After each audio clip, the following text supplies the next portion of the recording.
Best in the business, Heidi Harris is going to share with us how she maintains and has 99.7333 bunch of threes percentage conversion rate of her past clients.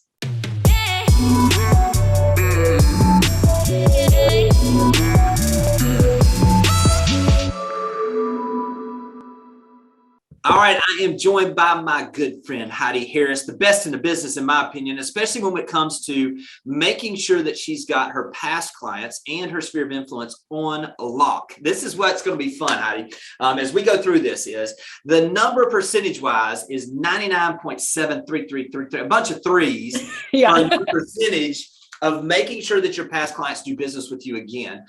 Talk to me a little bit about what that looks like for you. I think you said you've only had 2 people that have done business with you in the past that did other. Talk a little bit about that, if you don't mind, and introduce kind of what we're going to talk about as far as this client retention. Cool. Yeah. So thanks, Jimmy. So what I realized was there's some stat that says something like 91% of realtors, after they do a deal with somebody, never contacts that person again. Right. And to me, that's unacceptable. No, I love it because then I'm going to come get your clients. But for everybody else, I think that's unacceptable. So then I started thinking about, the average person knows 12 realtors.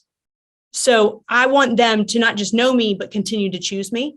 Mm-hmm. And for my clients, I've been really blessed that I stay in front of them. Jimmy, you know that I love to stay sticky. By sticky, I mean, I want them to remember me. I want them to see me everywhere that they turn around because I want them to think, when they think real estate, I want them to think Heidi Harris. Yes. So I had 2 past clients not use me. And one of them was in insurance and I helped her buy a house. She wanted to scratch the back of another realtor who's been sending her a lot of business. I get it. She used her to list her home. And then the other one was a friend of mine who just knew so many realtors that she was afraid to hurt somebody's feelings. So she just used a complete stranger. So as I started diving into this idea and what feeds this machine to make sure that my clients continue to use me, continue to refer me, I started thinking of a list of things that I do that I can share with you all today about what has helped keep my clients coming back, trusting the brand, and supporting our brand. Yeah. And Heidi, this is what I love about this. We're going to get super practical. Listen, I want to encourage people. This is one of those that you're probably going to need to listen to, watch a couple, 3 times because there's so much depth to this. And I don't want people to get discouraged because, listen, I know Heidi, because we've known each other for a little while now. This didn't start out at where it is today. So if you're listening to this, don't get overwhelmed that Heidi's doing all of these things. Start taking steps with these. Once you begin to take the steps and you start getting the results, it's way easier to layer in another one. So let's just get super practical on the things that you do and kind of how this starts foundationally with the things that you do. And let's just walk them through for everybody. Great. The first thing that I do is I do 3 friends and family events a year. Notice I did not say client appreciation. Right. Mm-hmm. I appreciate all of my friends and families and my clients. But I feel like when you say client, it kind of makes it feel kind of stale. So our friends and family events, I have 3 different ones and they all serve very different purposes. In the late winter, early spring, I have a ladies only event. It's a girls' night out. It is a champagne party, a wine party, whatever it is. If anybody is interested in seeing how we do this, feel free to email me. My email address is Heidi@homesweetheidi.com. I will send you the invitation. It's a little bit of a tricky party because what you're doing is you're asking the gals, and first of all, let's face this, most women are the ones making the decisions on who's picking a realtor. So I love this one. But basically what the women are doing is they're bringing 2 of their favorite kinds of wine. So if it's a white wine theme, it's 2 of the same bottles. And they're wrapping one so you can't see it. The other one just goes into a box when they get to our party. And basically what we're doing is a blind taste test of wines. The women start tasting them. You get to vote on which one you like the best. And if your wine wins, you get the box of wine that's underneath the table to take home with you. Right. And there's no better icebreaker than getting a little bit of tipsy on some wine and meeting women. And they've developed these amazing friendships that come after it. I've got a great friend who I knew her, and then she came to one of my wine parties and she just bought $1 million something house off market 3 weeks ago because of it. I met her last July. So It's a great party. Women love it. Women want to be invited, which is cool too, because it's kind of like a who's who, which is perfect for me. Another one that I do is in the summer, we do a family picture. So for example, here in Raleigh, we have these beautiful sunflower fields, and I have my photographer come out and take pictures of the family. And the way that that works is there's a sign in. There's also a sign in for the wine party. This one, I mean, they all add, phone number, address, email address, whatever, so that we can, if they're not already in our database, we can build it. But the cool thing about the photography one is we're getting their email address so that we can send them the email with the picture in it. And they get that normally within 24 hours. The thing about these sunflower fields is it's North Carolina in July. It's hot as the dickens. No kids want to be out there, right? So we make it enjoyable. We've got ice cream if the kids smile afterwards. Everybody loves a bribe. And then we get that out to them. They post it on social media. A lot of them end up tagging us, which is awesome, because all that does is expand our reach, which is great. Our third event is I was anti-pie day. Every realtor loves giving away a pie on Thanksgiving. And I was like, not me, not going to do it. Well, I did it and I fell in love with it. So we give out pies the Tuesday before Thanksgiving. That one's really great because I get to see my clients. They come through my cul-de-sac. We already have their contact information because these are just past clients, right? So this is a VIP one. This is not friends and family. This is past clients also, or sorry, only past clients. So this is like the reward of using us. You get this pie. And we get to catch up for a minute, and that's great. But then they bring it to their family on Thanksgiving, and they get to say, my realtor brought this. Right. And then that's when I get introduced to the rest of the family. So each of them, everybody loves when you do something for their kids. Everybody knows that the woman's the decision maker when hiring a realtor. And then the other one's just loving on our people in a thankful season anyway. So those are our 3 friends and family events to stay in front of our sphere.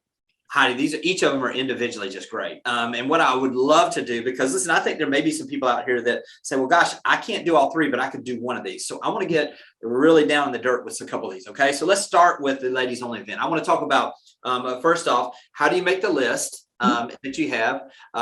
Then also, do you encourage them to invite other ladies? What's the cost for you? And how do you send out the invitations and get your RSVP list? Perfect. So it's every woman that I know, because you've got to think the most expensive part of this party is the booze, and they're bringing it themselves. All I have to worry about is food. So that really brings down the cost. I've always had it sponsored. So and every year it's gotten bigger, but you got to think the first one I ever had was 75 women. It was in my house. It was no guests, just the women. I think it cost me $650. $650 after the sponsor or before the sponsor? Including the sponsors paid $650. It was just food. I just had a ton of $0 to you. $0 to me. So when you say a sponsor, because not everybody may know, is this a lender? Is this a title company? Who is your sponsor? So North Carolina is a closing attorney state. So our closing attorney paid for that one. But now, every year it's grown. So this past year we had 150 women come out. They all bring a guest. What I've learned is it's hard to schedule it, right? So there's a lot of people that want to come that can't come or whatever. But anyway, we had 150 people. I allowed them to bring a guest because that's just adding more people to my sphere. Right. Jimmy, I am on a mission to add people to my sphere. I want as many people as possible to come to my funeral, right? So like every day when I wake up, like I'm just recruiting people. So 150 people, all women. And this year it was pretty expensive. This year it came to $14,600. Really? But it was all sponsored. So mortgage lender, closing attorney, our movers, our home inspector, and my local Berkshire Hathaway threw in a little bit too. So that's been awesome. And it works. Like last year, I already told you about my friend that just bought that $1 million+ property. She knew me and then really met me there. And then I've just been her go-to since. And it's been awesome. It's been a game changer.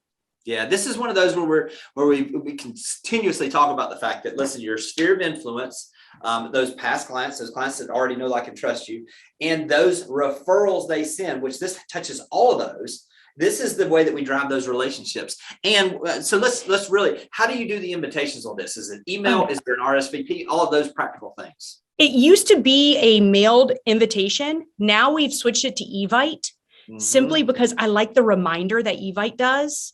Right. And now that we've built our database enough to have everybody's email address, that's really easy. And if we don't have their email address, it's the perfect reason to be like, hey, we're going to invite you to the Ultimate Girls Night Out. What's your email address? I'm going to send it to you. So Evite's been a lot better. It's also cheaper.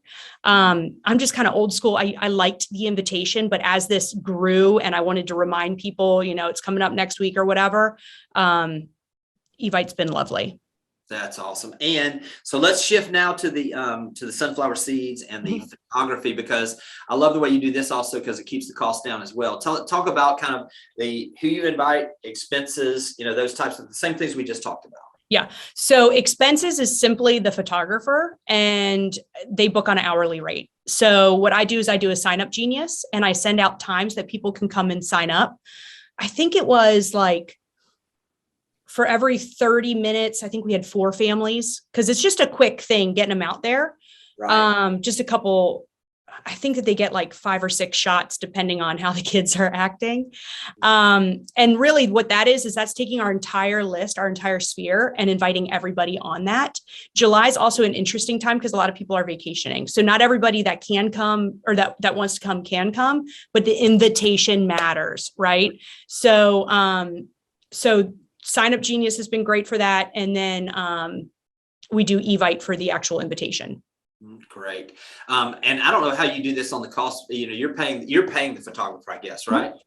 It's sponsored, but yeah. Yeah, that's sponsored. Yeah, it's great. And let me tell you kind of a spin on this. I've got another friend of mine up in Wisconsin. He did this, and he actually had 400 families show up this past December for his. It was incredible. And what he did was he had the photographer actually. He had the photographer come in there, and actually the photographer said, look, I want to provide 1 photo for each family and then give them the option to buy additional photos. It's well worth my time, gets me exposure as the photographer. And it cost him $0 on the photography side, which was pretty impressive when you had that. Ended up, as many as they had booked, they ended up bringing in like 5 or 6 different photographers that were just shooting the whole time. So such a cool thing. And when you're doing that, when you said you had sponsors, are you providing, like you said, the ice cream? Are you providing some of those things, or is that all sponsor paid for? All sponsored. That's incredible. Yeah. And again, another great way for you to be doing this. As far as reaching out to this group, you're just emailing your entire database on this, or how are you doing that? Yeah. So for the Sign Up Genius, we use a link, and then we're emailing them saying, hey, this is what we're doing, when we're doing it. To claim your spot, this is what you got to do. We'll also make sure that you see our ice cream truck afterwards. And Jimmy, the cool thing about this that I didn't realize, because I was trying to do something that involved kids, involved families, was the people that are out there with their selfie sticks and their families are just like melting. And then they see Home Sweet Heidi over here with like their professional photographer and the ice cream. They want to be a part of that. So they'll come over and be like, how do I get on this list for next year? So that's been really cool too. That is great. All right, let's talk about the Pie Day, because I know you fought this. I remember you and I talking about this, and then now it's become almost like an event that it's kind of everybody's looking forward to it. Tell about the practicality of buying the pies, also kind of the pickup, because I thought this was unique what you do there. Yeah, so in Raleigh, North Carolina, where I'm based out of, Angus Barn is like the restaurant to go to. If somebody comes and visits, that's where they want to go. Well, they've got this quintessential pie called a chocolate chess pie that everybody raves about. And so what we did is they only let 2 people pick up pies each year because they only have so much space to store them. So we're always first on that list. We already have our pies reserved for next year. You better believe it. And so, but also that gives us a maximum, like, hey, you better sign up now to make sure you have your pie. But the way that we do that is we email everybody. Again, it's a Sign Up Genius that we invite them to, and they get to pick half an hour slots. So like 3 to 3:30, 3:30 to 4 or whatever, and they pick it there. But my house is in a cul-de-sac. So what we do is we have signage going up to my house. And so people get to come. We've got pink balloons because our logo color is pink. And then they come through, and then they go through the cul-de-sac, and they come in, they say hi. Some people get out of the car, some people don't. It's a fun environment. And a lot of my people will like park their car and get out and talk to us for a while. Some people just cruise on through. But it's been a great way to just see people, and also they get to see my home. It feels kind of like warm and fuzzy there. Originally, I wanted it to be like a party inside of my home and they got to come up and go into it, but COVID had other plans. But really just the cul-de-sac and coming in and out has been awesome.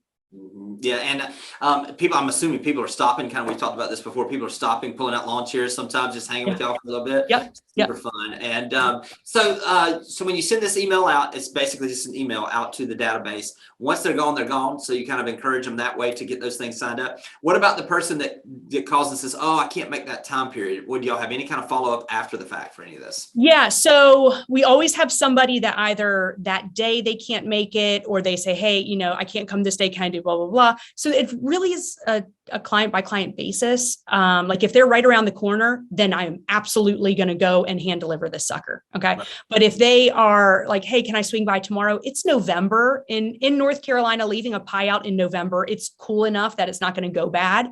So I'll just say, hey, it's on my front porch, and I'll write them a little letter saying, hey, sorry, I missed you. Hope you enjoy the pie. Happy Thanksgiving. Thankful for you, or whatever.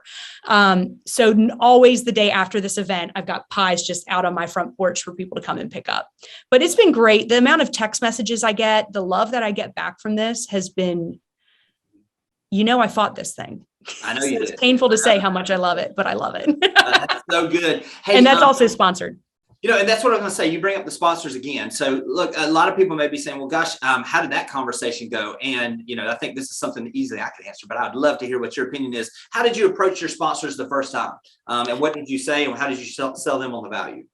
Well, the first sponsor that I had is my mortgage lender, and he's really turned into such a dear friend of mine. But he's like, hey, if you're ever doing something that you need a sponsor for, just let me know.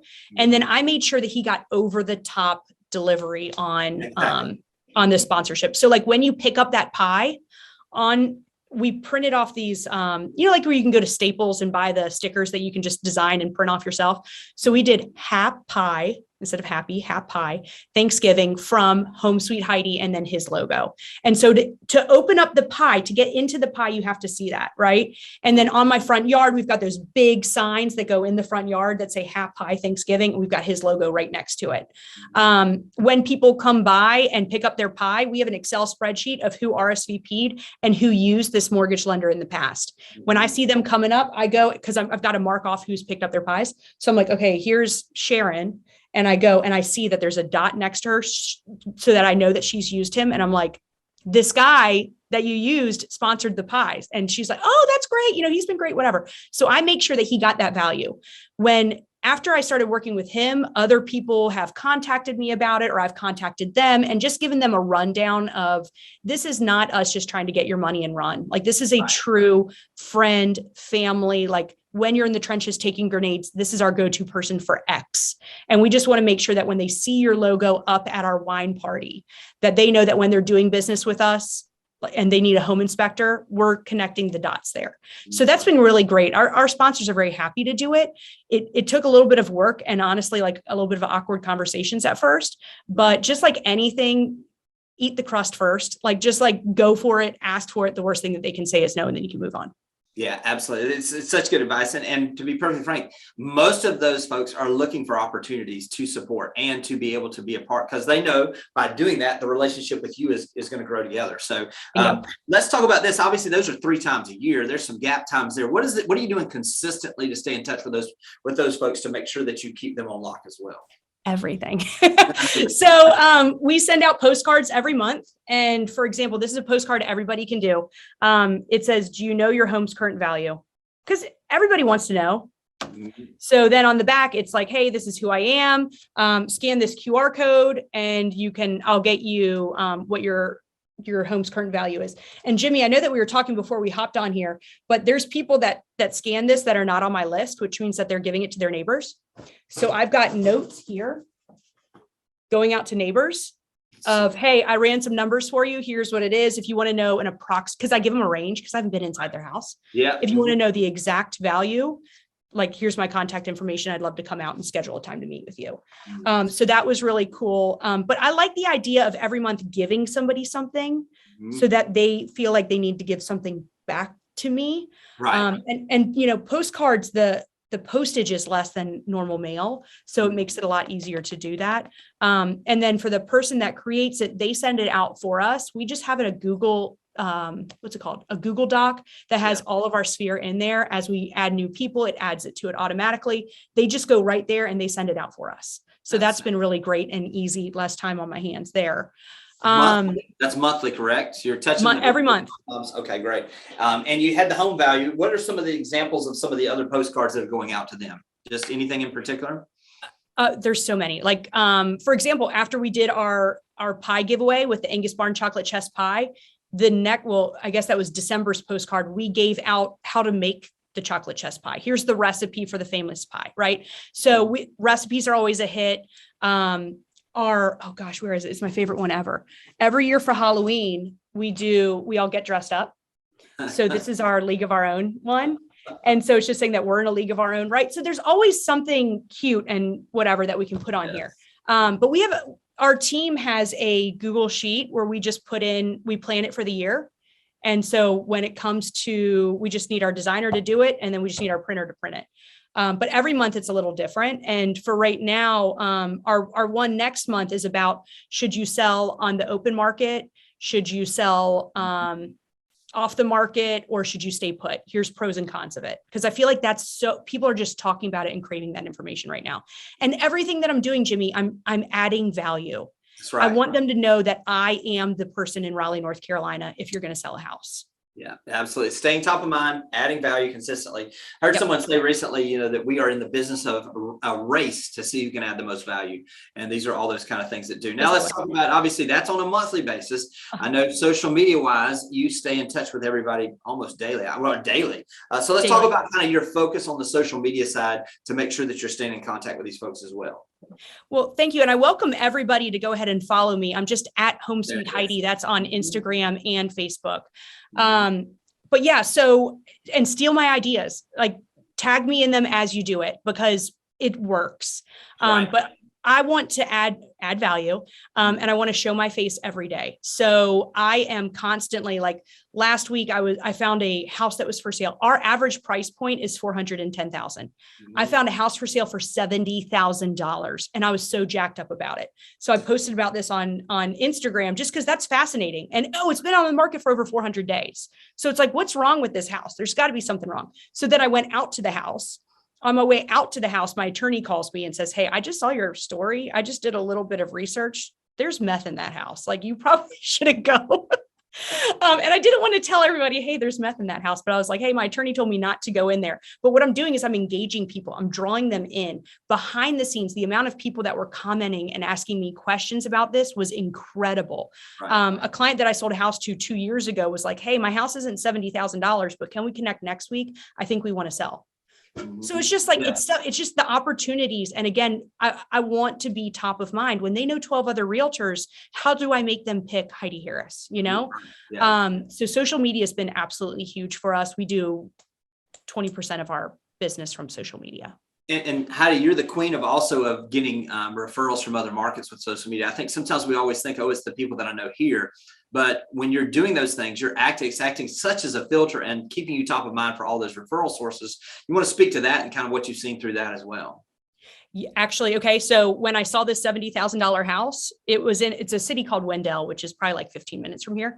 I had a listing appointment in Wendell from a realtor that follows me on social media, said, "Hey, I've got a buddy that needs to sell. Can you go meet with him?" So I was there anyway.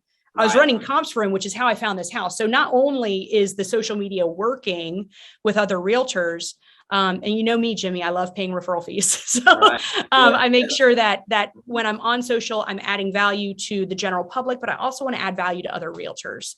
And I make sure that before I post anything, I want to make sure it's on brand, meaning something that I would say. I want to make sure that I'm adding value, and I want to make sure that I'm leaving the door open for business. And that is to the general public and other realtors. And I think what you do really well is being so authentic. Everything is, it's completely you. There's no put on here. It's exactly who you are. It acts as a natural filter for you.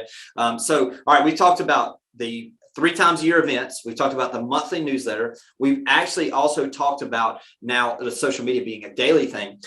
You mentioned it earlier that your whole goal is to continue to grow your database. Yep. I know that, you know, as a friend, we've talked about, you know, just keeping that sanity. Are there some things you've been doing to do that has actually led to this as well?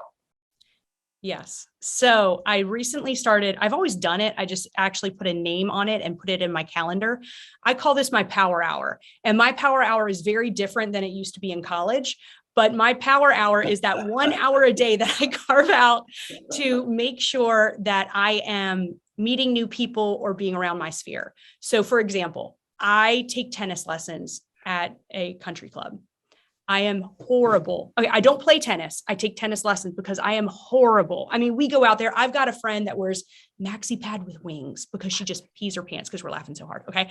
So like we just go out, we're having a good time, but that's my power hour. So not only is it good for my sanity, but I'm also around 8 women. Remember, women are most likely the ones making the decision of who to use as a realtor. But I'm out there, I'm feeding my brain, but I'm also feeding my business from this. So that's been absolutely huge. One of my tennis gals is building a $3 million house with me. And again, our average price point is 410. So that's, you didn't know her before starting No. tennis lessons? Nope. See, that's what I'm talking about. Yeah. Yep. Yeah. Yep. That's so incredible. What else are you doing? I mean, obviously that's not the only thing you're doing to get out and about around people. Anything else that you do, or you try to focus on with those? So at least once a week, I'm trying to have a lunch with somebody. So, you know, whoever comes up mind, or, you know, we're texting, I'm like, hey, let's just get together for lunch. That's always big. You know me, Jimmy, I always say that the least amount of money I make is behind a computer. So I'm trying to get out and meet people. I want to do things that are authentic to me. I'm not very good at being fake. So I want to do, you know, the terrible tennis lessons, like that's so on brand for me. But I mean, going to parties, actually, what's cool is I used to dread going to my kids' birthday parties because I was like, oh my gosh, am I gonna really have to do that? That's a moneymaker. So I'm there, I've got my brand on, like I'm just, you know, talking to people, and real estate always comes up. So to me, like on a Saturday morning at 10 o'clock, I want to be at somebody's like bounce house. That's where I want to be. So anywhere that I can be out in front of people is my power hour for sure. Yeah, that is so great. Well, listen, Heidi, every single time we talk, I feel like I'm smarter after I get done talking with you. I know that people got value out of this. If you've got a referral, Raleigh, North Carolina area, obviously, hook it up with Heidi. Heidi, you want to just tell everybody how they can find you one more time to make sure that they can get in touch with you? Yeah, so I'm on Instagram. It's at Home Sweet Heidi. So it's like Home Sweet Home, but Home Sweet Heidi, HEIDI. I'm also the same one on Facebook. You can email me at Heidi@homesweetheidi.com or call me at 919-946-3292. Again, that's 919-946-3292. You're the best, Heidi. Awesome. Appreciate everything you do for all of us. I mean, for the industry as a whole. And just thank you for everything, my friend. I know y'all got some value out of this. Reach out, let Heidi know how much you appreciate it. And we'll talk to you guys soon. Thanks for watching the video. I specifically chose the video below for you because it builds on the one you just watched. I hope it's helpful, and I'll talk to you soon.